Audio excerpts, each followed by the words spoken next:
अस्सलाम वालेकुम दोस्तों, तुसी देख रहे हो हसीन पंजाब टीवी तो मैं तुहाडा मेज़बान अमीर हमजा।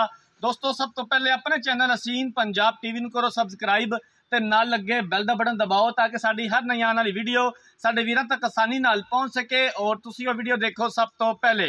अज जनाब असी हसीन पंजाब टीवी ते एक मझ सेल की है। इस मझ की वीडियो मैं एक दिन पहले अपने चैनल के उपर अपलोड की सी।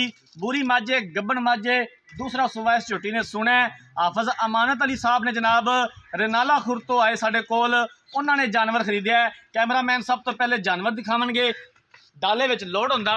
उस तो बाद हाफज अमानत साहब नूं बुलावांगे, उन्हां कोलों पुछांगे सारी गलबात कि जनाब तुसीं इत्थे आए हो, तुहाडे नाल कोई धोखा फराड कोई ठगी तो नहीं हुई, तुसीं ये जानवर किन्ने पैसों का खरीदया है।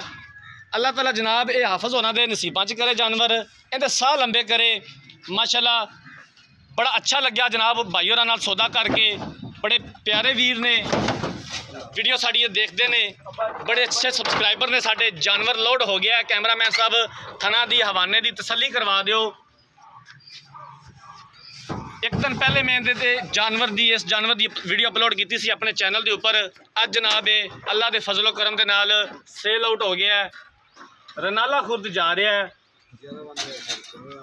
11 AL रनाला खुर्द के नाल गाँव है, उत्थे जानवर जा रहा है। नंबर भी दिखा दिओ डाले दा। हाफज साहब इधर आ जाओ। अस्सलाम वालेकुम सर, थोड़ा जिहा अपना इंट्रोडक्शन करवाओ, तुसीं किहड़ी जगह तो आए हो? ਅਸੀਂ ਆਏ ਜੀ ਚੱਕ ਨੰਬਰ 11 1 AL ਤਹਿਸੀਲ ਰਨਾਲਾ ਖੁਰਦ ਜ਼ਿਲ੍ਹਾ ਉਕਾੜਾ ਤੋਂ। ਜ਼ਿਲ੍ਹਾ ਉਕਾੜਾ ਤੋਂ। हाफज साहब तुसीं इत्थे आए हो, कोई तुहाडे नाल धोखा फराड कोई ठगी तो नहीं हुई? नहीं जी बिल्कुल नहीं। लोग कहते हैं कि यार वीडियो वाले दिखाते कुछ ने, जो जाइए उदों होंदा कुछ। इस तरह का कोई सीन तो नहीं है? नहीं जी, जो देखा उस तरह का ही पाया। उस तरह की तुसीं अपनी पूरी तसल्ली कर ली है? हाँ जी कर ली। तुसीं पूरे मुतमिन हो? बिल्कुल 100% जी। किन्ने दी जानवर तुसीं किन्ने दी मझ खरीदी? ये असं नहीं जी पौने 3 लाख रुपए की मझ लई जी। ठीक हो गया भाईजान, आ जाओ ना तुसीं भी साडे कोल इत्थे। तुसीं आदे पैसे लै लैने, खरे खोटे कर लैने, कोई तुहाडे नाल तो नहीं धोखा फराड होया? खुश हो? तुसीं तो खुश होनी है। कैमरामैन साहब जानवर दिखा दिओ इधर। लो जनाब, असीं इंशाअल्लाह ताला इस तरह की कोशिशां करते रहांगे अपने वीरां भरावां वास्ते। अच्छी तो अच्छी वीडियो लैके हाजिर होंदे रहांगे।